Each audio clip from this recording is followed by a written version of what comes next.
we go on to our next speaker, Dr. Pradeep Sharma, who's going to be talking on update on surgical management of paralytic strabismus. On to you, Doctor. Thank you, Dr. Chitra. I think it's a pleasure to be with such stalwarts on neuro-ophthalmology. My talk is more on the management of the strabismus part.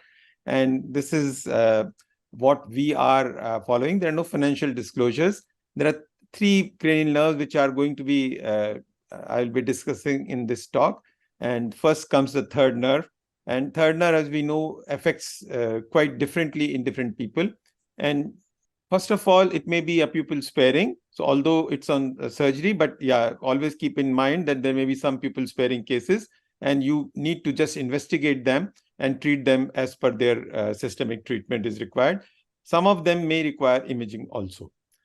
So in management in third nerve palsy, we need to have a complete oculomotor diagnosis, investigate the cause, a regular follow-up every 6 weeks, natural recovery maybe there in 6 to 9 months. If it's not, then only we go in for surgery. And for ptosis, you may not able to do much except for crutch glasses. And when we are planning for surgery, always determine which is the fixating eye for the target deviation. So the basic algorithm is that whenever the eyes are passing through the midline, then we may get away with a recess resect procedure or a recess plication nowadays. And this is one of the options, which is very simple.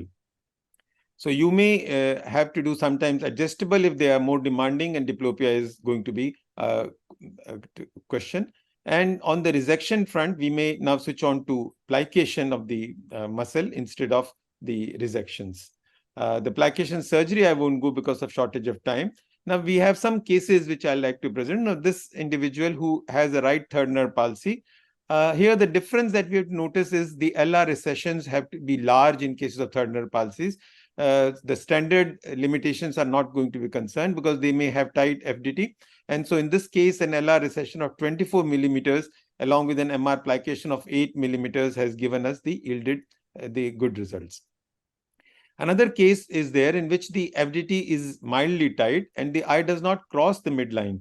So what do? We have another option which is getting more and more common nowadays. That's the nasal transposition of the split lateral rectus, and this to the medial side, and that helps us in correcting. It may be added with a PTSO or a full tenotomy of the superior oblique if required to have the full transposition done easily. The pseudotosis is there in some of the cases, which should also be noted. And if that is there, you may have to correct the hypotropia. Like in this case, which we can see that there was a nasal transposition done for the horizontal component, but because of the pseudotosis of the hypotropia, we have done the vertical muscles in the other eye. Now, this case 4 illustrates that if there is a very tight lateral rectus, what do? The supramaximal recessions cannot yield, and the nasal transposition is not so easily done in such cases. So what we do is an LR periosteal anchor. That means we are fixing the lateral rectus to the periosteum to take away the lateral rectus force altogether, and then do a plication of the medial rectus or a resection of medial rectus. But if there are very, very severe tight lateral rectus, we may have to anchor the globe to the medial side. So these are the various options in depending on the type of severity of the lateral rectus is there. Cases which have an aberrant regeneration of the lid, some of them may have no horizontal deviation in the primary position. It's only an aberrant regeneration. We need to counsel them. There is no specific treatment that we can do for such cases. Cases which have a horizontal deviation, we may choose to do the contralateral recess resect or recess plication procedure, and that helps in correcting the lid along with the horizontal deviation being corrected. So like this case, 20-year-old male presents, and he shows that there is an aberrant regeneration in the left eye, post-traumatic third nerve palsy. So what we did was contralateral, that's the other eye LR recession. Mind you, it's 15 millimeters of lateral rectus and MR plication of 8 millimeters. And we get not only the correction of the horizontal deviation, but also the ptosis gets corrected, at least in the primary position. Of course, in the down gaze, there would be a lid retraction. Cases which have inferior division third nerve palsy alone may have to be treated differently. Like in this case, we find that we have modified inverse NAP procedure. a right lateral rectus reinserted at the right inferior rectus. No recession of the lateral rectus done in this case because we want its action to work in the for the depression. And the medial rectus has been resected to correct the exodeviation 6 millimeters and reinserted at the right inferior rectus. And this corrects both the horizontal deviation as well as improves the depression.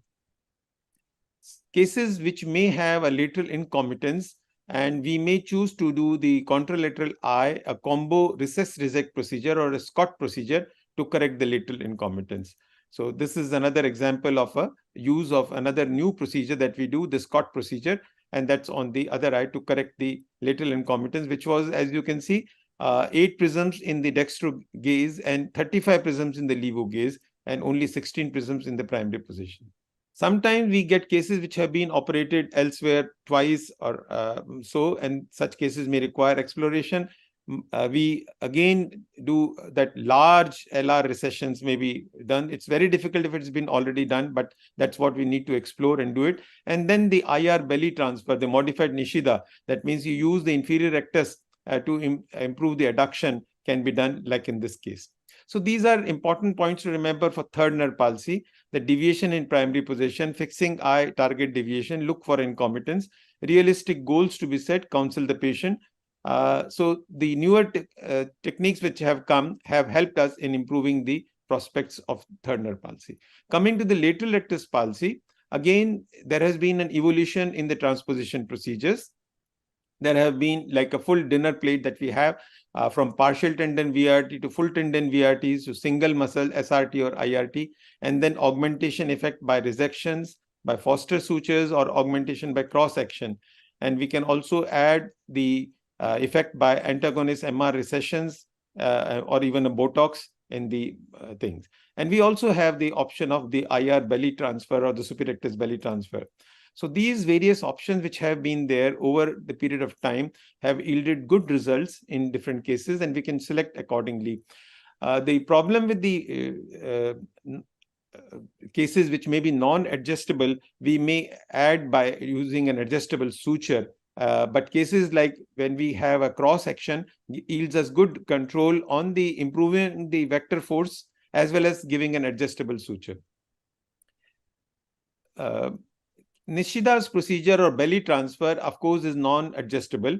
And in such cases, what we try to do is the medial rectus, the antagonist, is put on an adjustable suture if we want to have a diplopia free position.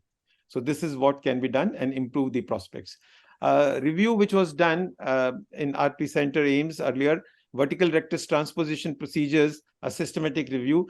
Basically, what we see is that the problems are many. The surgical options are done differently by different people, and also the individual cases are different. So there cannot be a clear-cut answer that which procedure is the best, and we may have to choose till there is a definite answer. We may choose individually and different procedures. Coming to the fourth nerve palsy, the superior oblique palsy, we have several options, of course, and the management options have been very clearly defined earlier by Phil Knapp in this diagrammatic classification. The most common surgery done is the inferior oblique recessions, and now we have the addition of the stagers anterior positioning done in order to take care of 3+ or 4+ inferior oblique overactions. When the deviations are larger, we may have to add another muscle, and in this case, it may be a superior oblique tuck. Sometimes if there is a class 3, then we may do the superior rectus FDT, and that is tight, a recession of the superior rectus will have to be done, or a contralateral inferior rectus if there is no tight superior rectus. So the options are inferior oblique weakening, superior oblique tucking if the SO is lax, especially superior rectus recession if SR is tight on the force duction, and the contralateral inferior rectus recession if we find that there is the diplopia mostly in the down gazes. And if we want to strengthen the superior obliques, particularly in bilateral superior oblique palsies, we may do a Harada. This is an anterior positioning in which. So the stagers anteronasal transposition, and this is a procedure which may yield much good results. I think we may not have the time for the video. The superior oblique bilateral palsies, we should keep in mind if there is a history of head trauma, subjective complaints of torsion, objective torsion more than 10 degrees, alternating hypertropia on alternating head tilt test, and usually a V pattern with the eyeedu in down gaze, and that's why the person keeps like a bull in the china shop head posture. That means it is chin down, and that is a case in which we may do a modified Harada Ito, in which we advance the anterior fibers to the lateral rectus. Recently, Dr. Jonathan Holmes is suggesting that we may do a resection of this part of the superior oblique fibers instead of a advancement. So these are the various options, and we need to see that what is the kind of case our is having a problem, and we can tackle them if we think squintellectually and correct the individual case. I think, thank you so much for that, for this. Thank you, Dr. Pradeep Sharma. That was again a very illuminating talk. Do you feel there's any role of Botox in temporary period in paralytic strabismus, or no role at all? Yeah, particularly the 6 nerve palsies, which we have seen for 4 weeks not recovering, and if they are not having an ischemic problem, mostly because the ischemic problems recover by 4 to 6 weeks and they show recovery. In those cases, we avoid using Botox. But those cases which are not recovering, Botox can be injected in the medial rectus. We have to be careful that we do not use too much of more than 5 units. Sometimes may be required in older people, but there may be a risk of ptosis, which may be another problem. So we have to be careful in that. But yeah, Botox does have a role for temporizing cases. In the meantime that the recovery happens, we can use Botox. Thank you, Murli. Sir, it's always a pleasure listening to you, sir. I have a couple of questions. Sir, the lateral rectus recession of 25 millimeter that you said, it is on a hangback, sir, bite at So it's not a full hangback. Whenever 18 we do millimeter and these hangback of 7 millimeter, large is that correct? recessions on a hangback, the rule is that we should not free hang more than 7 millimeters.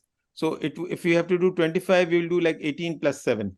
So you do as much as possible on the sclera, and then the rest which we are not able to reach, that part is left to hang back, because there would be a problem of creeping forward and losing the effect over a period of time. A full hangback should be avoided for large recessions. So for bilateral acquired superior oblique palsies with the arrow pattern esotropia, do you feel bilateral inferior rectus recession has a, would you still stick to Harada Ito? Yeah, I personally feel that if there is a torsion, which is the main problem, and that's what is there mostly in the bilateral supraoblique palsies, the vertical deviation is not so much of a problem because it gets neutralized by the other side. So if the torsion is a main problem, it would be better corrected by tackling an oblique muscle, because the obliques are the primary torters rather than the inferior rectus. So my choice always is, if there is a torsion which we have to correct, use the obliques. And if it's only a vertical deviation which is left over, then the inferior rectus can be used as a second muscle.